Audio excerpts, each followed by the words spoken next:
Greetings. I am Crispy, a Gaian emissary of light. Een Lak'esh Alak'in. I am another you, you are another me. We are one God-sciousness. And I am here to talk to you today about Ascension, which can also be called the Ascension process, and that word is very important. It's not a one-time bing and done thing. It goes up. Ascension means to rise, and we're talking about vibration. It also means enlightenment, which again could be a temporary experience of 10 seconds or 10 minutes or 10 days, and usually the person comes back down to earth, as it were. It can also be called self-actualization, to put it in Rogerian terms, and Maslow's pyramid of hierarchy. This is nothing new. This has been talked about and thought about for thousands and thousands of years, mostly in Hindu culture, famously, from which the man we know as the Buddha, which means the awakened one. So the ascension process could also mean awakening to the truth, to the light. Now, another word is transcending, and if you know me, you know I talk a lot about the divine Mayan Zolkin calendar, and transcending is part of it. Ascension is woven into the Zolkin. Today, for example, is tone 13, which means ascension or transcending. I call it transcending, and the glyph to which it is attached today is called the traveler. So today is the transcending traveler. You could call it the ascension traveler, or road to ascension, or journey of ascension. All of these words are translations of translations of translations of ancient Mayan, which came from the Pleiades. The divine Mayan Zolkin calendar came from the Pleiades. It is the starseed calendar. It is the light worker calendar. It is the way shower calendar. It is your path to ascension. There are many paths. Ascension can be seen as a mountain, or the goal perhaps would be the top, reaching the top. There are many paths to the top. In fact, most of the people who have ascended, the ascended masters, did so without even the slightest bit of knowledge of the divine Mayan Zolkin calendar. But it is also true, to the best of my heart, knowing that vast swaths of Mayan people ascended together through the Mayan calendar and its associated rituals. Tone 13 today. Every tone 13 day is transcending, is ascension, is enlightenment, is cosmic Christ consciousness. Now that term, Christ, means anointed, which has very little meaning to any of us today, but 2,000 years ago in the Aramaic language, it was the highest form of acknowledgement, of highest vibration. So the man we know as Jesus Christ, neither of those was his name, and that's part of the paradox. The religion that was created out of his teachings was filled with potholes and booby traps and atomic bombs. Did you know that every single person involved with the creation of the American atomic weapons system was either Jewish or Christian or Catholic? Interesting. That's neither here nor there, but it is part of the story now. Transcending. What is it that we are transcending? In a word, the ego. Now, in Mayan embodiment, we call it the shadow ego because actually the ego is perfectly natural and completely crucial. It is the built-in protective mechanism of your DNA. You cannot possibly live without your ego. You can transcend the limitations of it, and I call that the shadow ego. The ego, an infant is born. It experiences separation, and the ego is born with it. Every cry is a cry for unity and nourishment. Without it, no human could exist past 3 or 4 or 5 days. The baby would just die. It's crucial. However, it's really good at imagining things later as we grow older and we learn fear. The ego is fear. The soul has no fear. The soul knows you are actually eternal. That is why in certain Hindu and other Buddhist philosophies, they acknowledge that you were never actually born and you never died. You only transformed, and it is the soul that is transforming, and we are on a journey towards ascension. It's not just this looping, stuck circuit of suffering. We are ascending. This is a process. More and more of us are awakening. More and more of us are transcending the ego into that state of unity, of oneness, of non-duality, we could call it, and that's fine. But that's saying what it's not. So let's say what it is. Oneness. In the biggest possible picture, there is only one thing that exists. It is one. It is God-sciousness.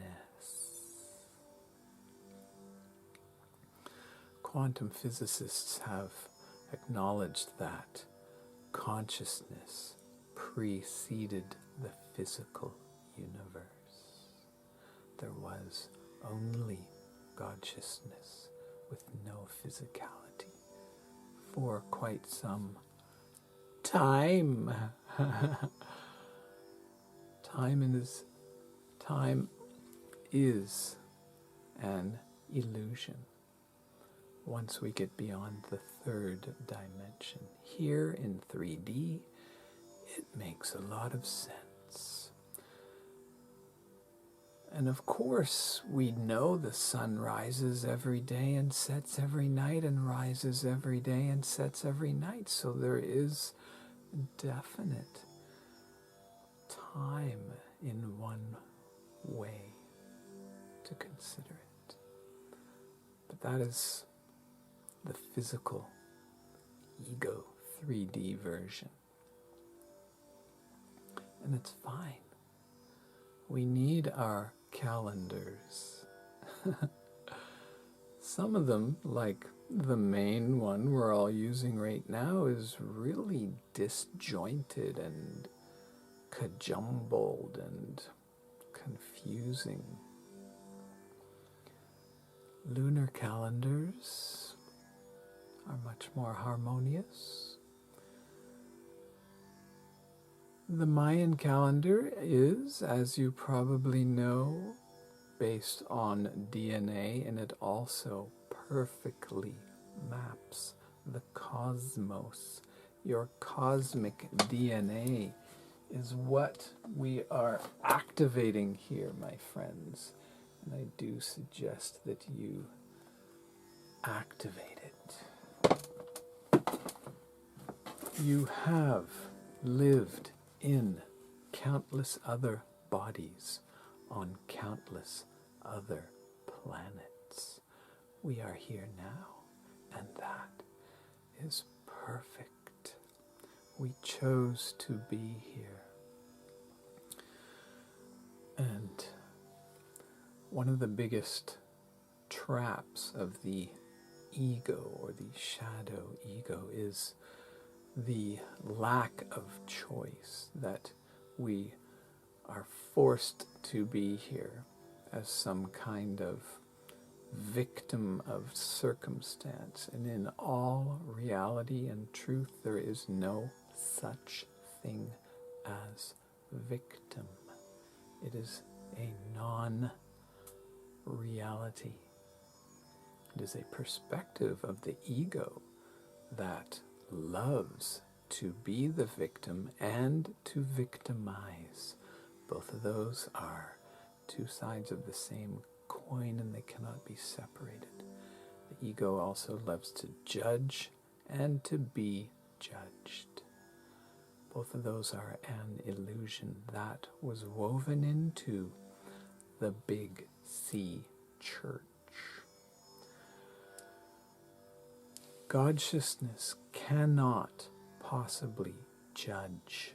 It is not a possible function of God-sciousness. It is only the lower 3D shadow ego that can possibly judge. Now, recently, in Western culture, through the vibration of certain people, for example, Dolores Cannon, who calls what we're ascending towards the New Earth. It's also much more recently been called 5D Earth, and that's wonderful too. But what Dolores did, and other people who do past life regressions, is open up the mind to the reality that we have had past lives on other planets, and we will have future lives. And in fact, both of those are an illusion, because everything is happening right now. Time is the illusion. And it's such a good one. It's so helpful and so useful. The mind cannot possibly imagine non-linear time. Your soul can experience it, and we do in our dreams every night. Out-of-body experiences, astral projection. And then there's the near-death experiences. And pre-death experiences that Dolores and Dr. Brian Weiss and so many others have explored and explained for us. And part of their work, a big part, is to erase the fear of death. Once we embrace the fact that death is an illusion, this physical body is actually an illusion. It is real in a way, absolutely. But because it will die, it is merely a temporary tool for the soul. We talk about reincarnation and dharma and karma. And we should also therefore include the chakras, a very useful perspective. Your body is a physical suit that goes around your chakras, which is your holy hologram, your divine fractal, your sacred spark of God-sciousness. Around that is your Merkaba, which you can access through your third eye. It also helps to know that it actually is there. The upper-facing pyramid tetrahedron of your Merkaba can be spun with your right hand moving this way. Your earth-facing pyramid tetrahedron pointing down can be spun this way.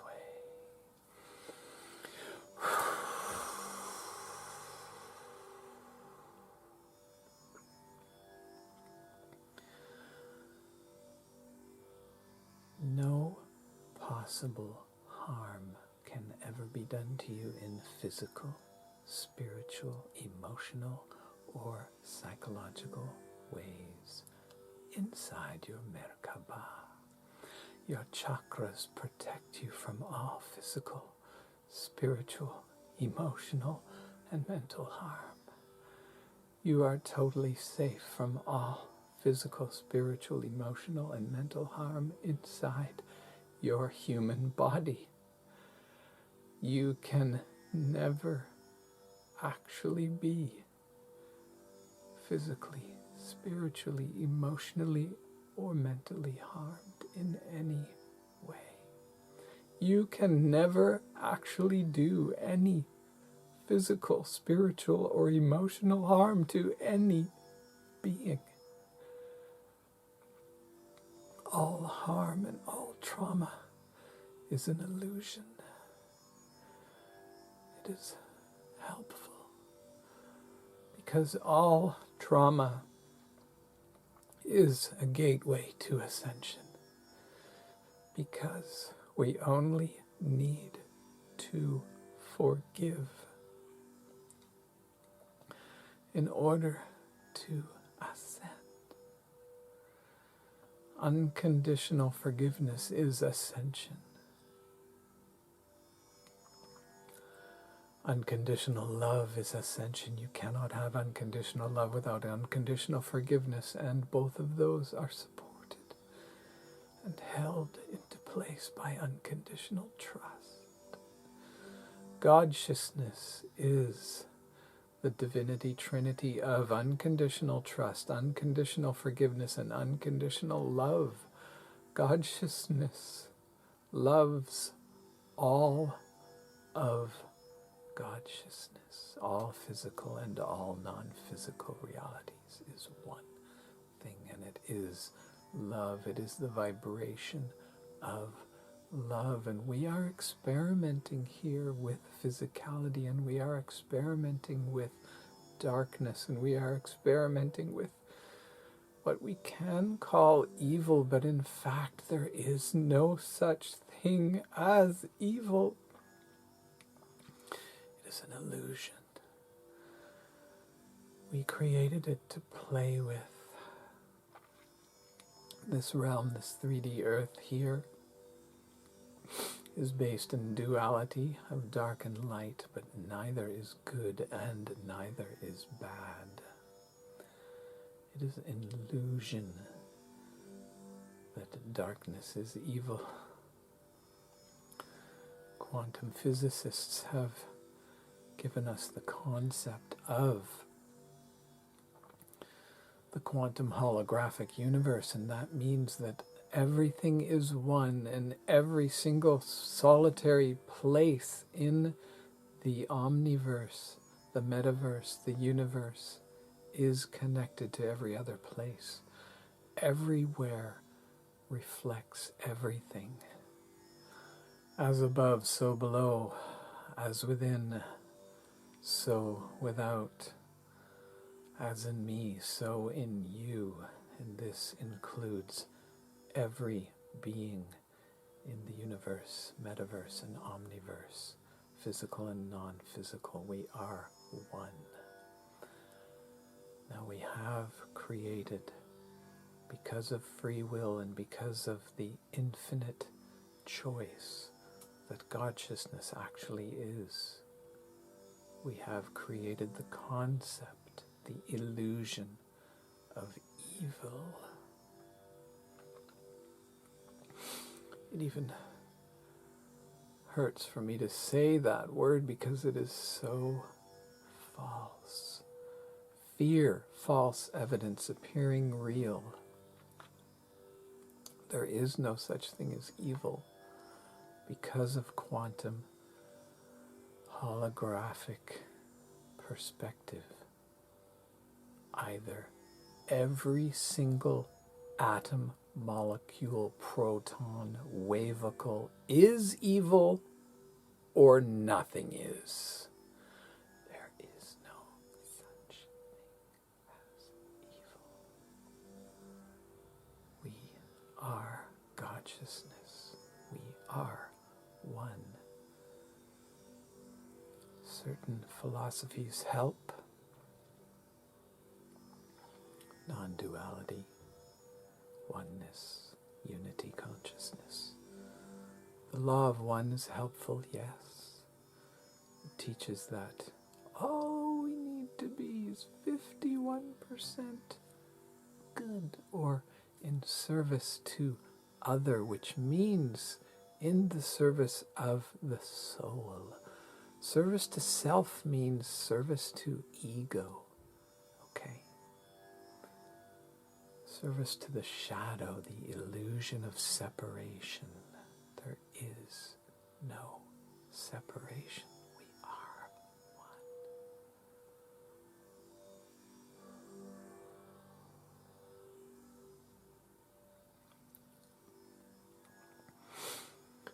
A Course in Miracles also helps. If you have not read it, it is 750,000 words, which can be summed up in one word: forgiveness. It is only the ego, I should say the shadow ego, that needs to forgive. God-sciousness has already forgiven everyone of everything. In fact, it hasn't, because there's nothing to forgive. The illusion of the need for forgiveness is strictly a 3D human illusion. However, when we do forgive,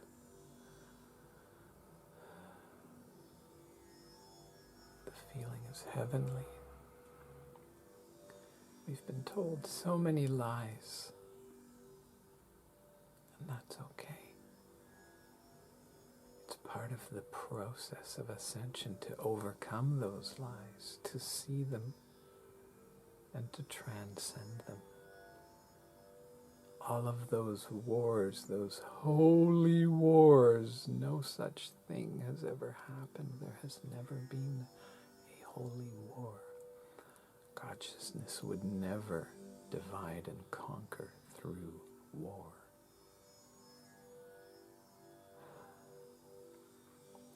Part of our path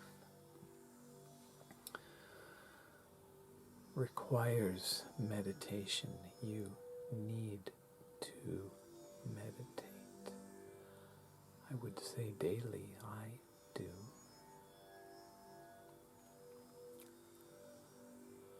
If you are close to a Vipassana center, which is a 10-day meditation retreat. Wordless. You cannot speak. You cannot even make eye contact. For 10 days, people serve your food. They wake you up. You go and sit. And you take a break. And you walk. And you eat. And you have a shower. And you lay down. And you relax. And then you go and sit. The whole purpose of meditation, especially taught by Vipassana, which was the technique of the Buddha, is to be right in your center with neither cravings or aversions. All of those pull you off your center. And here's where we can come back to talking about the chakras. All cravings and all aversions are grounded in your lower 3 chakras, especially your solar plexus chakra, which is willpower and power over others. All your chakras are spinning vortices that are neutral in vibration. How we use them is either negative or positive. But it is only the lower 3 chakras that entrap the shadow ego.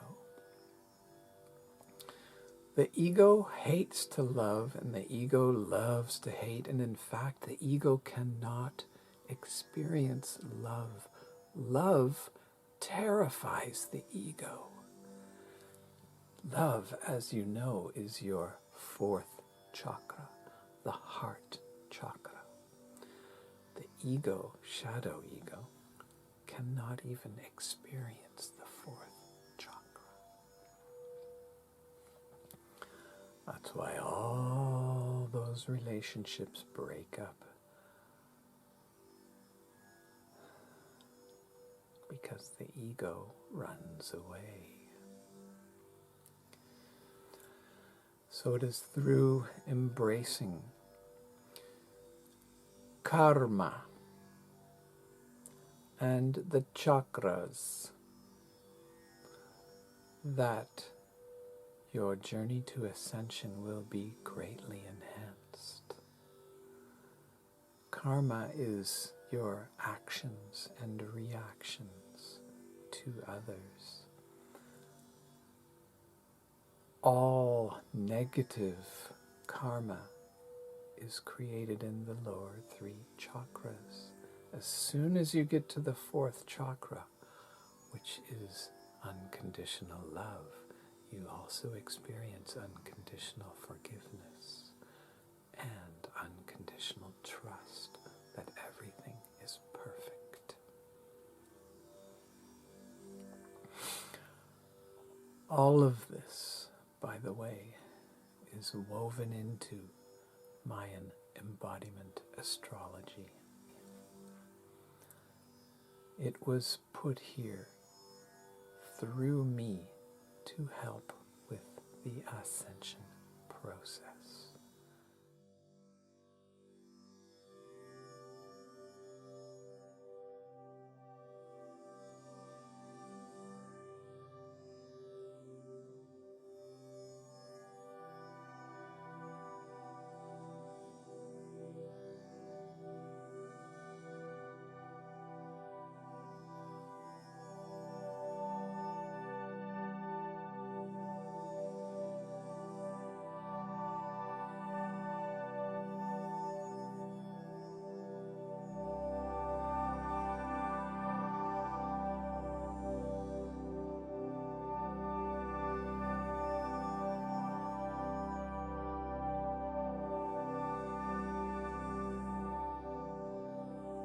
Today is Transcending Traveler.